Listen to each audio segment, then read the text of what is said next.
നിയമസഭാ തെരഞ്ഞെടുപ്പിൽ മുസ്ലിം ലീഗിന് വലിയ മുന്നേറ്റമുണ്ടാകുമെന്ന വിലയിരുത്തലുമായി ലീഗ് സംസ്ഥാന നേതൃത്വം. മലപ്പുറത്തും കാസർഗോഡും വിജയമുറപ്പിച്ച ലീഗ് 20 സീറ്റുകൾ ഉറപ്പെന്ന് നിസ്സംശയം പറയുന്നു. അനുകൂല തരംഗമെങ്കിൽ 22 സീറ്റിന് മുകളിൽ നേടുമെന്നും പ്രതീക്ഷയുണ്ട്. പോളിംഗ് ശതമാനം ഉയർന്നതിന്റെ നേട്ടം UDFന് അനുകൂലമായേക്കുമെന്നാണ് മുസ്ലിം ലീഗിന്റെ പ്രതീക്ഷ. കഴിഞ്ഞ തവണ ഇടത് തേരോട്ടമുണ്ടായിട്ടും 27 സീറ്റിൽ 15 സീറ്റ് നേടി പിടിച്ചുനിന്ന മുസ്ലിം ലീഗ് ഇത്തവണ 20 സീറ്റ് വരെ അനായാസം നേടുമെന്നാണ് നേതൃത്വത്തിന്റെ കണക്കുകൂട്ടൽ.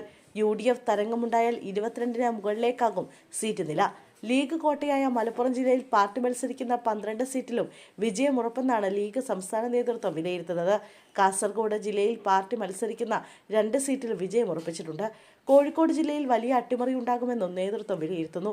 കോഴിക്കോട് സൗത്ത്, തിരുവമ്പാടി, കുന്ദമംഗലം, കുറ്റ്യാടി സീറ്റുകൾ തിരിച്ചുപിടിക്കാൻ കഴിയും. കൂടാതെ താനൂർ, കളമശ്ശേരി സീറ്റുകളിലും വിജയപ്രതീക്ഷയുണ്ട്. UDF തരംഗമില്ലെങ്കിൽ കൂടിയും 7 സീറ്റുകളിൽ 5 ഉറപ്പെന്നാണ് ലീഗ് നേതൃത്വം അഭിപ്രായപ്പെടുന്നത്.